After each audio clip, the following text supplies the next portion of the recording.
การเฮ็ดบุญพระเวทนี้ภายหลังที่ได้มีการห้างหากาเกียมโดยเฉพาะแมนเครื่องห้อยเครื่องพันตามพระคาถาที่มีอยู่ในหนังสือพระเวทมือต่อมาก็แม่นพิธีแห่พระเวทซึ่งแม่นประเพณีที่นิยมกันเฮ็ดเพื่อเชิญเอาพระเวทเข้ามานั่งปกครองเมืองตามการเห็นดีของพญาบรมศรีสนไสยผู้เป็นพ่อสำหรับอยู่เมืองปากหลายก็มีการแห่พระเวทเช่นกันแต่มีอันแตกต่างกับบ่อนอื่นๆอยู่บ่อนว่าการแห่พระเวทอยู่เมืองปากหลายมีผีโขนที่บ่เหมือนกับบ่อนอื่นๆเมื่อหวนคืนเรื่องพระเวทก็คงจะเป็นที่เข้าใจกันดีพระเวทคือคนที่มักให้ทานหมดทุกสิ่งทุกอย่างแม้แต่เมียและลูกของตนเองก็ทานให้คนอื่นทานฮอดสร้างฮอดม้าจึงถูกผู้เป็นพ่อไล่หนีออกจากเมืองแล้วไปรีซ่อนอยู่ในป่าเป็นเวลาหลายปีบรรดาเสนาอามาตย์ทหารผู้สนิทสนมกับพระเวทจึงได้ตามไปเฝ้ารับใช้ไปป้องกันเวรยามอยู่ในป่าสมทบกับผีปีศาจอยู่ในป่าดงวงกฏคนที่อยู่ในชนบทห่างไกลเมื่อเห็นพระเวทก็มาหุ้มมาห่อเพื่อป้องกันปกปักรักษาหลายปีต่อมาพระบรมศรีสนไสยผู้เป็นพ่อจึงสำนึกผิดด้วยตนเองว่าเป็นหยังตนเองจึงขับไล่ลูกชายหนีออกจากเมืองไปอยู่ป่าทั้งที่พระเวท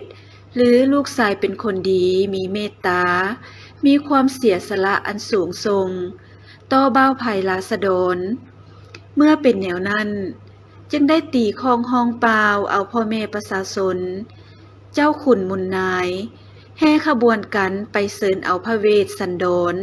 ที่อยู่ในป่าดงวงกฏบ่อนเพิ่นอาศัยอยู่เมื่อไปฮอดแล้วก็กล่าวเชิญ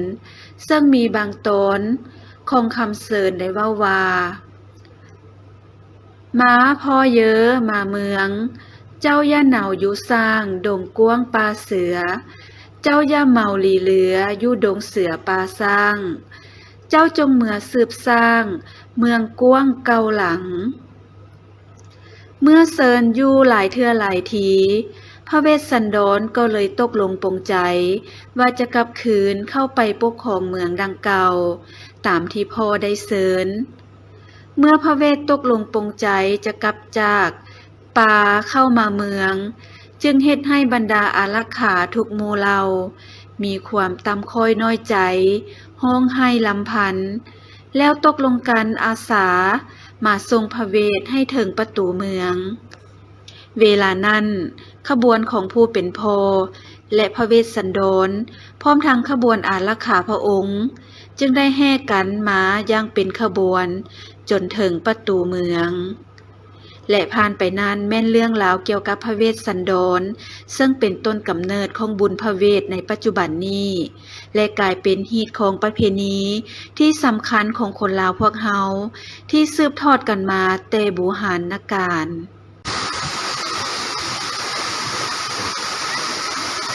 น้ำตกตาดแก้งหยุยแห่งนี้เป็นแหล่งท่องเที่ยวแห่งใหม่ของเมืองวังเวียงแขวงเวียงจันทน์ที่หาก็เปิดบริการในเดือนสิงหาผ่านมาเฮ็ดให้เป็นที่สนใจของนักท่องเที่ยวทั้งภายในและต่างประเทศอยากจะมาสัมผัสกับธรรมชาติที่สวยงามอีกแห่งหนึ่งของเมืองวังเวียงแห่งนี้ซึ่งมีทางน้ำตกตาดที่สูงชันและใสเย็นในเมื่อเวลาไปยืนอยู่ใกล้จะมีละอองน้ำปิวมาใส่เห็นให้เย็นกายสบายใจและอากาศบริสุทธิ์สดชื่นได้รับออกซิเจนอย่างเต็มปอดพร้อมนี้ยังมีเสียงน้ำตกตาดที่เปรียบเหมือนเสียงดนตรีจากธรรมชาติช่วยให้เฮาหายความอิดเมื่อยถึงว่าจะใช้เวลาอย่างขึ้นมาไก่สมควรแต่ก็คุ้มค่าเมื่อมาฮอดและได้ถ่ายรูปกับวิวทิวทัศน์อันแสนสวยงามก็ได้เฮ็ดให้หลายคนลืมความอิดเมื่อยทันทีพร้อมทั้งได้สัมผัสกับภูผาป่าไม้ที่เขียวสดงดงามยิ่งพาให้เบิกบานสำราญใจ นอกจากนี้อยู่ด้านลุ่มของน้ำตกตาดยังมีพาลานหินและน้ำที่ใสเย็นให้ทุกคนสามารถลงไปอาบหรือนั่งลิ่นได้ตามสบายซึ่งจะได้สัมผัสกับไอน้ำที่เย็นสดชื่นทั้งกายและใจนอกจากนี้ในระยะทางย่างขึ้นมาหาน้ำตกตาดก็มีบ่อนให้นั่งพักและมีบ่อนสำหรับอาบน้ำธรรมชาติจำนวน2จุดเพื่อให้ลูกหลานและผู้ใหญ่ได้ลงอาบน้ำอย่างเย็นสบายท่ามกลางธรรมชาติที่สวยสดงดงามน้ำตกตาดแก้งยุยแห่งนี้ตั้งอยู่ใกล้ตัวเมืองวังเวียงซึ่งตั้งอยู่บ้านนาดวงมีเส้นทางเบตงเข้าไปถึงแหล่งท่องเที่ยวขาปีเข่าแมนคนละ 20,000 กีบอยู่ภายในมีห้านอาหารมีบ่อนนั่งพักผ่อนชมวิวทิวทัศน์นอกจากนั้นอยู่ตามแคมทางยังมีชาวบ้านนำเอาผลปลูกและพืชผักธรรมชาติต่างๆมาวางขายให้แก่นักท่องเที่ยวซึ่งเป็น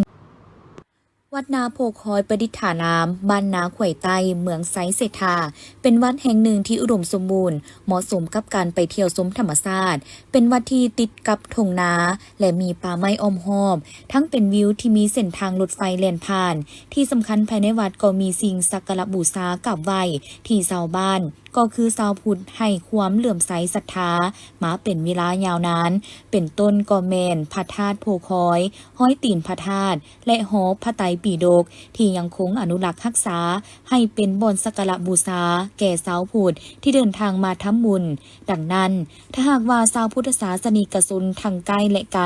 ทั้งภายในและต่างประเทศท่านใดที่อยากจะไปเที่ยวชมหรือร่วมทำบุญร่วมกับชาวพุทธศาสนิกชนจำนวนหลายแม้นสามารถเดินทางไปร่วมทำบุญได้ในมื้องานบุญสมโภชพระพุทธรูป10 องค์และงานเทลพิเศษ6 ทรง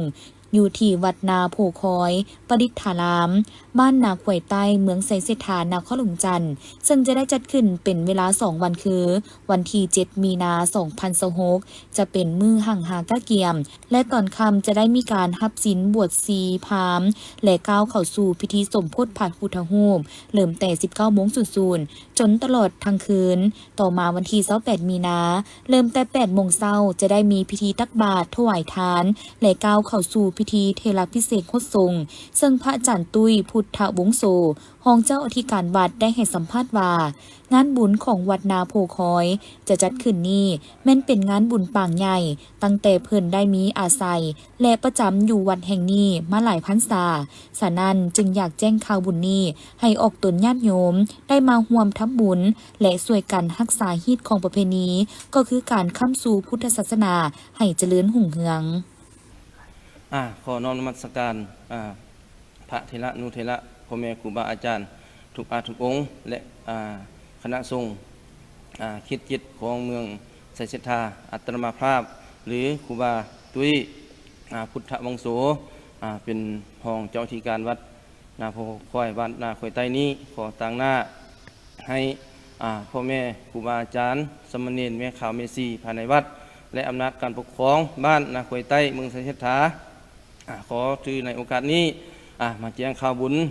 เป็นบุญงานสมโภชพระที่ได้จัดขึ้นในระหว่างวันที่7 วันที่ 8 เดือน 3 นี้ในงานสมโภชพระนี้ก็มีจำนวนพระอยู่ประจำวันเกิดจำนวน7 องค์แล้วก็มีพระศิวลีแล้วก็มีพระอินทร์แล้วก็มีพระที่ญาติโยมเพิ่นมาถวายเนาะรวมๆกันทั้งหมด10 กว่าองค์หลังจากนั้นก็มีการหดสงฆ์3 องค์ในมือวันที่8ฉะนั้นแล้วก็ครูบาก็ขอมาแจ้งข่าวบุญในโอกาสนี้ถ้าว่าพ่อแม่ครูบาอาจารย์ศรัทธาญาติโยมทั้งไกลและไกลอยู่ภายในและต่างประเทศก็ดีถ้าได้เห็นข่าวนี้แล้วก็อยากมาร่วมเอาปูมูทนาสร้างบุญต่อก่อบุญเติมเสริมบารมีก็ขอเฮียนนิมนต์แล้วก็เฮียนเสริญได้แล้วก็ขอฝากให้ศรัทธาญาติโยมผู้ใดที่มีจิตใจศรัทธาอยากเป็นเจ้าภาพเจ้าศรัทธาบางสูตรครูบาอาจารย์หรือตนบารมีห้องบารมีตนบริวารแล้วก็หงทานเป็นข้าวจีเฝอข้าวเปียกนมเนยลูกชิ้นฮอทดอกบ่ตามกำลังศรัทธาที่ศรัทธาญาติโยมอยากมาเป็นหงทานเนาะในการสมโภชส่วนนี้ก็ได้รับความเมตตาจากคณะสูตรสมโภชของพระอาจารย์M100แล้วก็ทีมคณะของเพิ่นที่ได้มาเป็นพระสูตรให้ สำหรับออกตนญาติโยมท่านใดที่จะไปร่วมงานบุญในวันที่7-8 มีนาคม 2026ที่จะมาถึงนี้แม่นสามารถเดินทางไปได้ใน2เส้นทางตามความสะดวกโดยเส้นทางที่1แม่นมาทางตัดใหม่บ้านเสียงดามาหานาขวยใต้และเส้นทางที่2แม่นสามารถมาทางบ้านสมสง่าบ้านไฮคำหาบ้านนาขวยเหนือและตัดมาใส่วัดที่ตั้งอยู่บ้านนาขวยใต้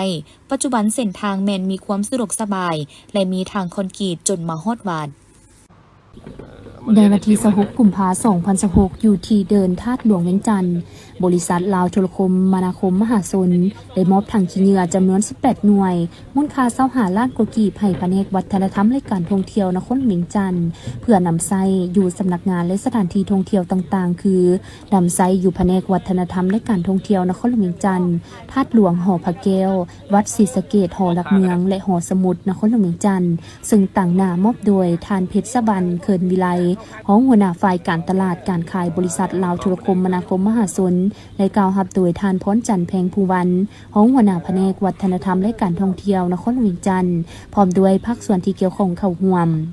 โอกาสนี้ทานพรจันทร์แพงภูวันได้กล่าวแสดงความขอบใจเป็นอย่างสูงมายังบริษัทลาวโทรคมมนาคมมหาชนที่ได้ให้การประกอบส่วนในครั้งนี้ซึ่งเป็นการประกอบส่วนที่สำคัญของผู้ประกอบการภาคเอกชนในการรักษาสิ่งแวดล้อมความสะอาดจบงามในตัวเมืองโดยเฉพาะก็แม่นสถานที่ท่องเที่ยวซึ่งอุปกรณ์ที่ได้รับครั้งนี้จะนำใช้ให้เกิดผลประโยชน์สูงสุดและหวังว่าโอกาสหน้าจะได้รับการช่วยเหลือตื่นอีกทานเพชรสวรรค์เคินวิไลได้มีคำเห็นกล่าวตื่นว่าทั้งบริษัทลาวโทรคมมนาคมมหาชนมีความยินดีให้การช่วยเหลือและสนับสนุนต่อมิงานดังกล่าวเพื่อเป็นการลดพรขี้เหงื่อและทั้งเป็นการสร้างตัวเมืองก็คือสถานที่ท่องเที่ยวให้มีสภาพแวดล้อมที่ดีในวันที่24 กุมภาพันธ์ 2026ที่นครหลวงจันทร์กรมนโยบายแผนพัฒนาและประเมินผลได้จัดกล่องประชุมปรึกษาหารือระดับชาติสภาการหันเปลี่ยนพลังงานสาธารณรัฐประชาธิปไตยประชาชนลาวร่วมมือกันเพื่อเร่งรัดการหันเปลี่ยนสู่พลังงานสะอาดภายใต้การเป็นประธานของท่านจันทบูรณ์สุขอรุณรองรัฐมนตรีกระทรวงอุตสาหกรรมและการค้าร่วมกับท่านลุยส์มาวาเน่ที่ปรึกษาด้านการพัฒนาแม่น้ำโขงของสถานทูตอังกฤษมีคณะกรมคณะแผนกและวิชาการจากบรรดากรมห้องการและสถาบันอ้อมข้างกระทรวงอุตสาหกรรมและการค้าและพนักงานสถานทูตอังกฤษประจำลาวพร้อมด้วยภาคส่วนเกี่ยวข้องเข้าร่วมจุดประสงค์ของกองประชุมแม่นเพื่อปรึกษาหารือและกำหนดโอกาสพร้อมทั้งสิ่งท้าทายในการเร่งรัดการหันเปลี่ยนสู่พลังงานสะอาดของลาวทั้งในระยะสั้นและระยะยาวระหว่างหน่วยงานภาครัฐคู่ร่วมงานภายในและต่างประเทศโดยเน้นใส่4วิกงานในนี้ประเมินสภาพการหันเปลี่ยนพลังงานในปัจจุบันพร้อมทั้งกำหนดสิ่งท้าทายที่สำคัญและบุริมาสิทธิ์ในการแก้ไขปัญหาเหล่านั้นกำหนดคงเขตที่คู่ร่วมงานภายในและการสนับสนุนจากคู่ร่วมพัฒนาเช่นกลไกการตอบสนองแบบรีบด่วนของสภาการหันเปลี่ยนพลังงานสามารถให้การสนับสนุนอย่างมีประสิทธิผลในสิ่งที่ต้องการอย่างรีบด่วนที่สุดศึกษาทางเลือกในการเสริมสร้างโครงหลังพื้นฐานตาข่ายไฟฟ้าของสปป.ลาวเพื่อรองรับการเสื่อมโยงพลังงานทดแทนที่เพิ่มขึ้นและอำนวยความสะดวกให้แก่การซื้อขายพลังงานข้ามชายแดนกำหนดกรอบนโยบายและระเบียบการที่จำเป็นสำหรับการหันเปลี่ยนที่เป็นธรรมผลของกองประชุมจะเป็นข้อมูลและบนอิงที่ดีในการดำเนินบัตรก้าวต่อไปให้แก่ภาคส่วนที่เกี่ยวข้องของกล่องประชุมดังกล่าวได้จัดขึ้นในวันที่24 กุมภาพันธ์ 2026ที่นครเวียงจันทร์โดยการเป็นประธานของปริญญาเอกไซนครอินทวงศ์รองรัฐมนตรีกระทรวงเกษตรกรรมและสิ่งแวดล้อมมีทานหัวหน้ากลุ่มสิ่งแวดล้อมห้องหัวหน้ากรมหัวหน้าห้องว่าการแขวงไซสมบูรณ์แผนกเกษตรกรรมและสิ่งแวดล้อมแขวงไซสมบูรณ์ต่างหน้าจากบรรดากรมบริษัทอุดมทรัพย์พัฒนาจำกัดผู้เดียวและภาคส่วนที่เกี่ยวข้องเข้าร่วมสปป.ลาวได้กำหนดเป้าหมายในแผนพัฒนาเศรษฐกิจสังคมแห่งชาติ5 ปีครั้งที่ 9 2021-2025 เพื่อนำพาประเทศชาติหลุดพ้นออกจากสถานภาพด้อยพัฒนายกระดับชีวิตของประชาชนให้ดีขึ้นสร้างสังคมที่มีความสงบสุขและขับเคลื่อนการ การพัฒนาที่มีความยืนยงแขนงบ่อแห่เป็นแขนงหนึ่งที่มีบทบาทสำคัญในการพัฒนาเศรษฐกิจสังคมแห่งชาติและสร้างรายรับอย่างหลวงหลายเข้างบประมาณของรัฐซึ่งรัฐบาลได้มีวิสัยทัศน์ส่งเสริมการพัฒนาแห่ธาตุแบบมีส่วนร่วมของแขนงการและท้องถิ่นอย่างกว้างขวางเพื่อลดพรผลกระทบทางด้านลบต่อสิ่งแวดล้อมก็คือรับประกันการนำใช้ทรัพยากรธรรมชาติอย่างมีประสิทธิภาพประสิทธิผลและมีความยืนยงและรับประกันความเป็นธรรมในการกระจายผลประโยชน์จากโครงการพัฒนาบ่อแห่โดยได้วางยุทธศาสตร์การพัฒนาแห่ธาตุและนำใช้กฎหมายว่าด้วยแห่ธาตุฉบับปรับปรุงใหม่เพื่อคุ้มครองการพัฒนาแห่ธาตุให้มีประสิทธิผลนำใช้ทรัพยากรแห่ธาตุให้เกิดผลประโยชน์สูงสุดเอาใจใส่การอนุรักษ์ทรัพยากรธรรมชาติและการปกปักรักษาสิ่งแวดล้อมและความปลอดภัยสุขภาพของผู้ออกแห่งงาน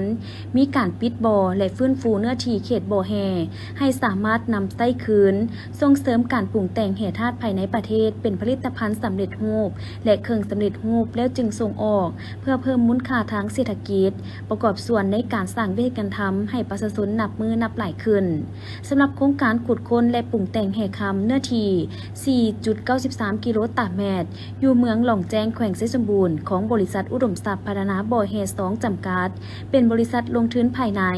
ได้จดทะเบียนวิสาหกิจพร้อมนั้นบริษัทได้ร่วมมือกับกระทรวงป้องกันประเทศได้ศึกษาข้อมูลแห่ธาตุเบื้องต้นอยู่เขตบ้านน้ำสารเมืองหล่องแจ้งแขวงไชยสมบูรณ์ได้รับอนุญาตเซ็นสัญญากับรัฐบาลโครงการขุดค้นและปรุงแต่งแห่คำอยู่เขตบ้านน้ำสารเมืองหล่องแจ้งในวันที่4 ตุลาคม 2021ภายหลังเซ็นสัญญาแล้วได้จดทะเบียนสั่งตั้งบริษัทอุดมทรัพย์พัฒนาบ่อแห่เพื่อเคลื่อนไหวเวียกงานของโครงการดังกล่าวในที่ประชุมยังได้ปรึกษาหารือและประกอบคำเห็นทางด้านวิชาการเพื่อมาปรับปรุงแก้ไขผลกระทบทางด้านสิ่งแวดล้อมปัญหาน้ำเปื้อนฝุ่นละอองสิ่งเศษเหลือและอื่นๆ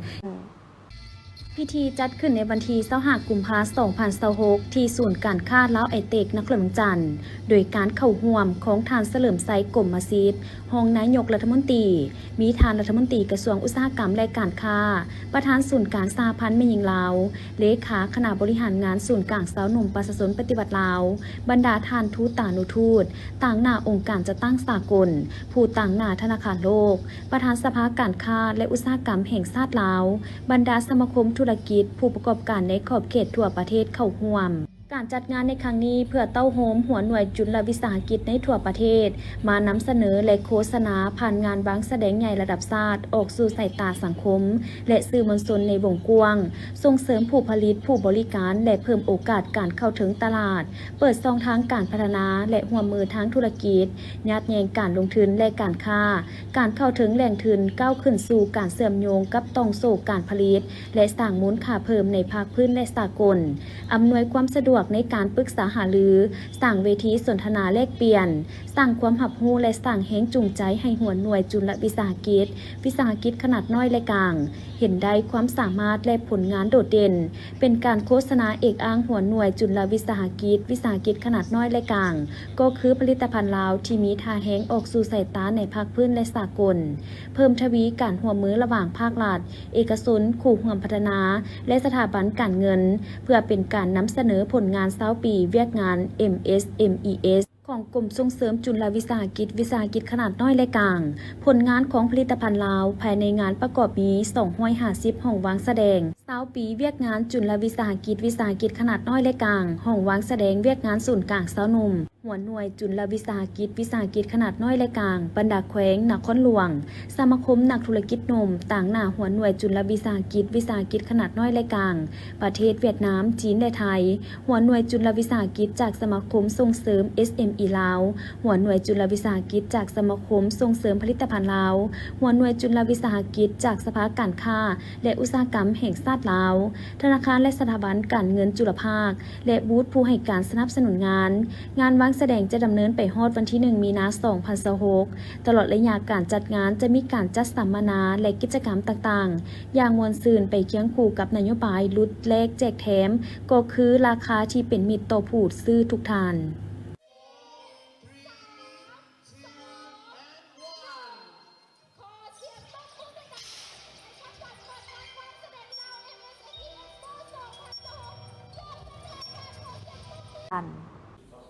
กล่องประชุมองค์การปกครองนครหลวงจันทร์ครั้งที่55ได้จัดขึ้นในตอนบ่ายของวันที่25กุมภาพันธ์2026อยู่ห้องว่าการนครหลวงจันทร์โดยการเป็นประธานของทานศิริราชทงสินทองเพ็ง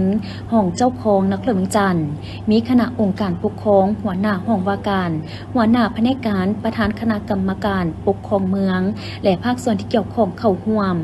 ในกล่องประชุมได้ร่วมกันปรึกษาหารือขนคว้าพิจารณาหลายปัญหาสำคัญเป็นต้นได้รับฟังการรายงานเกี่ยวกับหางข้อตกลงว่าด้วยการจัดตั้งปฏิบัติแผนพัฒนาเศรษฐกิจสังคมและแผนงบประมาณประจำปี 2026 ของนครหลวงจันทร์เสนอโดยทานหัวหน้าแผนกการเงินนครหลวงจันทร์รับฟังการรายงานเกี่ยวกับการจัดตั้งปฏิบัติบทแนะนำการนำใช้เส้นทางที่มีการปรับปรุงทิศทางการสัญจรจำนวน9เส้นทางในเขตใจกลางตัวเมืองนครหลวงจันทร์ลงวันที่23กุมภาพันธ์2026เสนอโดยทานหัวหน้าแผนกโยธาธิการและขนส่งนครหลวงจันทร์รับฟังการรายงานเกี่ยวกับแบบโครงการปรับปรุงเดินจอดรถของตึกสำนักงานองค์การปกครองนครหลวงจันทร์เสนอโดยทานหัวหน้าแผนกโยธาธิการและขนส่งนครหลวงจันทร์รับฟังการรายงานเกี่ยวกับแผนจัดกิจกรรมเฉลิมฉลองบุญปีใหม่ลาวประจำปี 2026เสนอโดยทานหัวหน้าแผนกวัฒนธรรมและการท่องเที่ยวนครหลวงจันทร์รับฟังการรายงานเกี่ยวกับสภาพแนวเขตและหางเสียงสังคมต่อองค์การปกครองนครหลวงจันทร์ในปี 2025 ถึงปัจจุบันเสนอโดยทานหัวหน้าคณะโฆษณาอบรมนครหลวงจันทร์รับฟังการรายงานเกี่ยวกับบทสรุปสภาพพ้นเด่นประจำเดือนกุมภาและแผนเวียกจุดสูงประจำเดือนมีนา 2026 ขององค์การปกครองนครหลวงจันทร์เสนอโดยทานหัวหน้าห้องว่าการนครหลวงจันทร์แผนกสาธารณสุขแขวงสารวันจัดกล่องประชุมชี้แจงเกี่ยวกับการปฏิบัติวันซักยากันพยาธิแห่งชาติโดยการเป็นประธานของดร.นางบุญโฮมโงนเกษมสุขหัวหน้าแผนกสาธารณสุขแขวงมีบรรดาหัวหน้าห้องหัวหน้าแผนกการอ้อมข้างแขวงประธานห้องประธานคณะกรรมการปกครอง8ตัวเมืองคณะกรรมาธิการเพื่อแม่และเด็กขันแขวงผู้ต่างหน้าจากองค์การจัดตั้งสากลพร้อมด้วยภาคส่วนที่เกี่ยวข้องเข้าร่วมดร.นางบุญโฮมโงนเกษมสุขได้ให้ผู้ว่ากองประชุมครั้งนี้แม้นมีความหมายความสำคัญอย่างยิ่งต่อกับการปกป้องสุขภาพของเด็กตลอดระยะผ่านมาแขนงสาธารณสุขได้เอาใจใส่ปฏิบัติเวียกงานอย่างสุดความสามารถโดยเฉพาะแม้นการป้องกันพยาธิด้วยวัคซีนลดผ่อนอัตราการเจ็บเป็นการเสียชีวิตของแม่และเด็กในแต่ละโขงเขตนับแต่ตัวเมืองฮอดชนบทซึ่งการจัดตั้งปฏิบัติเวียกงานยังประเสริญปัญหาความยุ่งยากสิ่งท้าทายย้อนการระบาดของพยาธิโปลิโอในหลายพื้นที่สาเหตุต้นต่อแม่นย้อนอัตราการปกคลุมของวัคซีนในบางเขตยังบ่ทั่วถึงและเขตที่มีการเคลื่อนย้ายของประชากรสูงจากสภาพการดังกล่าวแผนกสาธารณสุขแขวงสมทบกับองค์การสาธารณสุขเมืองกำหนดให้มีขบวนการซักยาวัคซีนในทั่วแขวงเล็งใส่เป้าหมายสำคัญเพื่อยกระดับอัตราการให้วัคซีนรับประกันให้เด็กอายุ0-59 เดือนทุกคนในโรงเรียนนอกโรงเรียนและอยู่ในบ้านให้ได้มีรายชื่อกลุ่มเด็กเป้าหมายที่จะได้รับการหยอดวัคซีนกันพยาธิโปลิโอและซักวัคซีนกันพยาธิมักแดงโดยเน้นใส่การเข้าถึงทุกๆครอบครัวทุกๆบ้านเพื่อลดพรจำนวนเด็กที่ยังตกค้างจากหอบปกติจากนั้นยังได้นำเสนอการระบาดของพยาธิโปลิโอและความสำคัญของการปฏิบัติเวียกงานซักยาวัคซีนในทั่วประเทศการก้าเกียมและจะตั้งปฏิบัติการบริการให้วัคซีนกันพยาธิโปลิโอพร้อมทั้งมีการแลกเปลี่ยนบทเรียนซึ่งกันและกันเกี่ยวกับการสื่อสารปลุกระดมชุมชนวางแผนจุดบริการและทีมให้บริการกลุ่มเป้าหมายการคุ้มครองและการให้บริการอยู่จุดบริการเพื่อให้ทุกภาคส่วนเป็นเจ้าการร่วมกันในการเผยแพร่ข้อมูลข่าวสารเก็บกำจำนวนกลุ่มเป้าหมายเด็กอายุ0-59 เดือนสั่งรวมละเอียดก่อนเปิดกระบวนการอำนาจการปกครองท้องถิ่นปลุกระดมให้ผู้ปกครองเด็กนำเอาลูกหลานของทานที่มีอายุ0-59 เดือนมารับวัคซีนตามระยะเวลาที่ทีมแพทย์ลงเคลื่อนไหวอยู่บ้านและอำนาจการปกครองขันบ้านต้องมีส่วนร่วมกับทีมแพทย์เพื่อติดตามนำเอากลุ่มเป้าหมายมารับวัคซีนเพื่อเฮ็ดให้การก้าเกียมเปิดกระบวนการซักวัคซีนบรรลุเป้าหมายที่ได้กำหนดไว้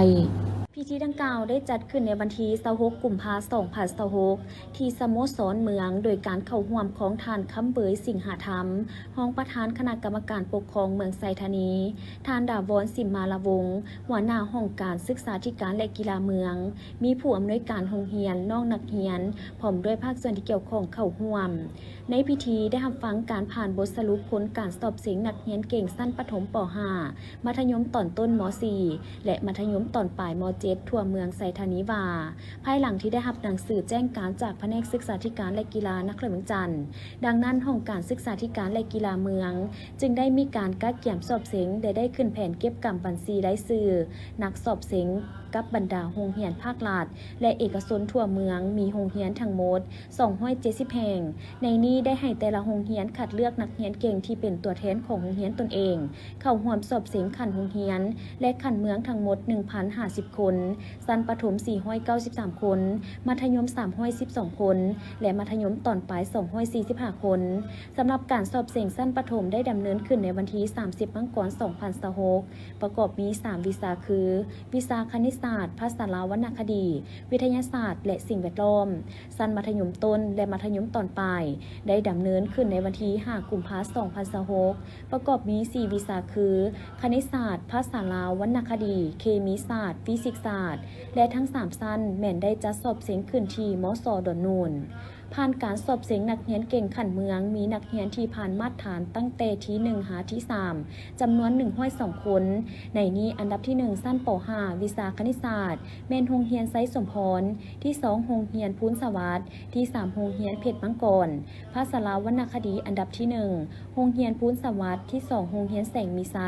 ที่3โรงเรียนมีนา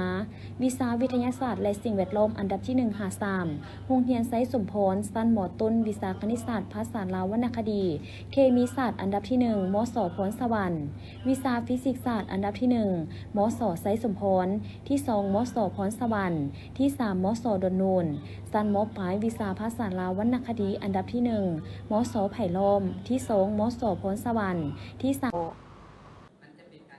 ท่านนางอาลีวงศ์นอบุญธรรมประธานศูนย์กลางสหพันธ์แม่หญิงลาวได้ลงสุกยูติดตามเวียกงานของสหพันธ์แม่หญิงนครหลวงจันทร์ในวันที่26กุมภาพันธ์2026อยู่ที่สโมสรเมืองศรีสัตนาคในพิธีท่านนางเหรียญคำวิรพันธ์ประธานสหพันธ์แม่หญิงนครหลวงจันทร์ได้ขึ้นผ่านบทรายงานการเคลื่อนไหวเวียกงานรอบด้านระยะ1ปีผ่านมาเพื่อเป็นการยั่งยืนถึงผลสำเร็จผลงานของการนำพาซี่นำการเคลื่อนไหวเวียกงานรอบด้านของสหพันธ์แม่หญิงแต่ละคันได้จัดตั้งผันขยายมติโกงประชุมใหญ่ครั้งที่11ของศูนย์กลางภาคมติโกงประชุมใหญ่ครั้งที่8ขององค์คณะพรรคนครหลวงจันทร์ก็คือผันขยายมติโกงประชุมใหญ่ผู้แทนแม่หญิงนครหลวงจันทร์ครั้งที่9และแผนพัฒนาเศรษฐกิจสังคมของนครหลวงจันทร์ติดพันกับแผนพัฒนาแม่หญิงนครหลวงจันทร์สมัยที่9ซึ่งได้กำหนดเอา8เป้าหมาย24แผนเวียกจุดสุ่มและ46เวียกงานจุดสุ่มไปเคียงคู่กับการปฏิบัติภาระบทบาทสิทธิและหน้าที่โดยเฉพาะเมนการปกป้องสิทธิผลประโยชน์อันสอบถามของแม่หญิงเด็กน้อยการพัฒนาแม่หญิงด้วยความรับผิดชอบสูงในนั้นได้เอาใจใส่เวียกงานศึกษาโหมการเมืองแนวคิดปรับปรุงและขยายการจัดตั้งสร้างพนักงานเพศหญิงโดยการส่งเสริมยกระดับวิชาความรู้และสร้างวิชาชีพเวียกเหตุงานทำให้นโยบายย่องย่อปกป้องสิทธิผลประโยชน์ของแม่หญิงเด็กน้อยการส่งเสริมความก้าวหน้าของแม่หญิงและการส่งเสริมความเสมอภาคหญิงชายพัฒนาชีวิตการเป็นอยู่เพื่อแก้ไขความทุกข์ยากให้แม่หญิงและครอบครัวนำพาซี่นำการจัดตั้งปฏิบัติข้อแข่งขัน 3D เปิดขบวนการแข่งขัน 3D ในระยะใหม่และอื่นๆเฮ็ดให้เวียกงานมีผลสำเร็จอย่างตั้งหน้าจากนั้นสหายนางอาลีวงศ์นอบุญธรรมก็ได้เผยแพร่ผลสำเร็จกองประชุมใหญ่ผู้แทนแม่หญิงลาวทั่วประเทศครั้งที่9ซึ่งกองประชุมดังกล่าวได้จัดขึ้นในระหว่างวันที่9-10 กันยายน 2025มีผู้แทนสมบูรณ์เข้าร่วมจำนวน373สหายที่เป็นตัวแทนให้สมาชิกสหพันธ์แม่หญิง 1.6 ล้านคนในทั่วประเทศและยังมีแขกรับเชิญจำนวนหนึ่งเข้าร่วมโดยได้ยกให้ฮู้กองประชุมใหญ่ได้รับพ้องเอาเนื้อในสำคัญเป็นต้นรับพ้องเอาการรายงานการเมืองทั้งสองภาคพร้อมทั้งกำหนดทิศทางคาดหมายสู่5 ปี 2026-2030รับพ้องเอาวิสัยทัศน์ทอดปี 2035 แผนพัฒนาแม่หญิง5 ปี ซึ่งมี9เป้าหมาย31แผนเวียกจุดสุ่มและ144เวียกจุดสุ่มหับห้องเอากฎระเบียบสหพันธ์แม่หญิงสมัยที่9หับห้องเอาคำขวัญและข้อแข่งขันของสหพันธ์แม่หญิงลาวสมัยที่9สืบต่อรักษาและปฏิบัติคำขวัญพัฒนาความเสมอภาคหญิงชายติดพันกับการพัฒนาประเทศชาติข้อแข่งขัน3ดีคือพลเมืองดีพัฒนาดีและสร้างครอบครัวดีและอื่นๆท่านยังได้มีคำคิดคำเห็นชี้นำให้การจัดตั้งปฏิบัติเวียกงานของสหพันธ์แม่หญิงนครหลวงจันทร์5 ปีกองประชุมจัดขึ้นในวันที่26 กุมภาพันธ์ 2026ที่ห้องการสาธารณสุขเมืองไซธานีโดยการเป็นประธานของทานศรีสุวรรณพันธลังสีประธานแนวเล้าสังศาสตร์เมืองและดร.เจ๋งเฮอไซเลียวีหัวหน้าโองค์การสาธารณสุขเมืองมีบรรดาโองค์การอ้อมข้างวิชาการอนามัยโลกวิชาการแขนงอนามัยและส่งเสริมสุขภาพนครหลวงจันทร์พร้อมด้วยนายบ้านภายในกลุ่มทางงอนเข้าร่วมกองประชุมครั้งนี้ก็เพื่อชี้แจงการจัดตั้งปฏิบัติวันซักยากันพยาธิแห่งชาติยอดวัคซีนป้องกันพยาธิโปลิโอ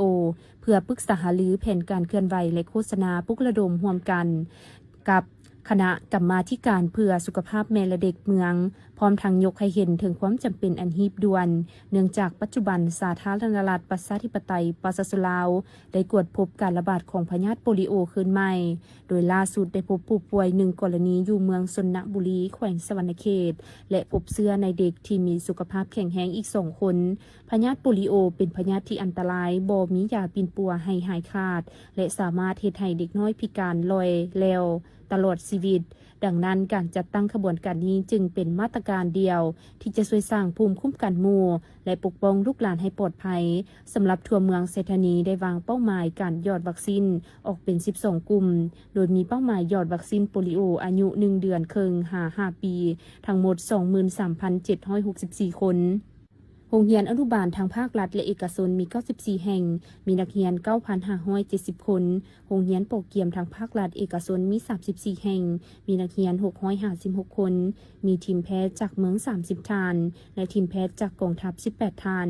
พร้อมนี้คณะประธานก็ได้เรียกร้องให้พ่อแม่ผู้ปกครองเด็กกลุ่มเป้าหมายทุกท่านจงให้ความร่วมมือและพาลูกหลานของตนไปรับวัคซีนเพื่อร่วมกันกำจัดพยาธิโปลิโอให้หมดไปจากเมืองไซธานีก็คือขอบเขตทั่วประเทศกองประชุมจัดขึ้นในระหว่างวันที่26-27 กุมภาพันธ์ 2026ที่นครหลวงจันทร์เป็นประธานโดยท่านนางเพชรสมรโซนหัวหน้าศูนย์สถิติแห่งชาติพร้อมด้วยผู้ต่างหน้าจากกระทรวงและแขนงการต่างๆบรรดากรมภายในกระทรวงการเงินและผู้แทน18แขวงทั่วประเทศเข้าร่วมกองประชุมได้ดำเนินเป็นเวลา2 วันผู้เข้าร่วมจะได้รับฟังการรายงานผลการจัดตั้งปฏิบัติเวียกงานสถิติในปี 2025ซึ่งเป็นปีที่เวียกงานสถิติได้ยังยืนบทบาทเป็นกระดูกสันหลังในการวางแผนนโยบายท่ามกลางสิ่งท้าทายด้านเศรษฐกิจการเงินนอกจากนี้ยังได้มีเป้าหมายการค้นคว้าปรึกษาหารือเกี่ยวกับการสร้างยุทธศาสตร์การพัฒนาระบบสถิติแห่งชาติ 2026-2030 และวิสัยทัศน์ทอดปี 2040 การปรับปรุงกฎหมายว่าด้วยสถิติเพื่อสอดคล้องกับสภาพการใหม่การขยายแผนพัฒนาเศรษฐกิจสังคมแห่งชาติครั้งที่ 10 และแผนพัฒนาแขนงการเงิน 2026-2030 สืบต่อยกสูงคุณภาพและความทันเวลาสืบต่อสุขยุคการนำใช้เทคโนโลยีเข้าในการสร้างฐานข้อมูล Big Data และเชื่อมโยงฐานข้อมูลระหว่างแขนงการท้องถิ่นให้เป็นระบบเดียวกันสืบต่อเล็งสรุปและเผยแพร่ผลสำเร็จการสำรวจพลเมืองและที่อยู่อาศัยครั้งที่ 5พร้อมทั้งกะเกียมดำเนินการสำรวจเศรษฐกิจทั่วประเทศครั้งที่ 4ในปี 2026ให้สำเร็จตามแผนการในตอนท้ายประธานกองประชุมได้เรียกร้องให้บรรดาผู้แทนจากศูนย์กลางและท้องถิ่นจงพร้อมกันเอาใจใส่เนื้อในจิตใจและผลสำเร็จกองประชุมครั้งนี้ไปขยายเข้าในเวียกงานตัวจริงของตนอย่างมีประสิทธิภาพ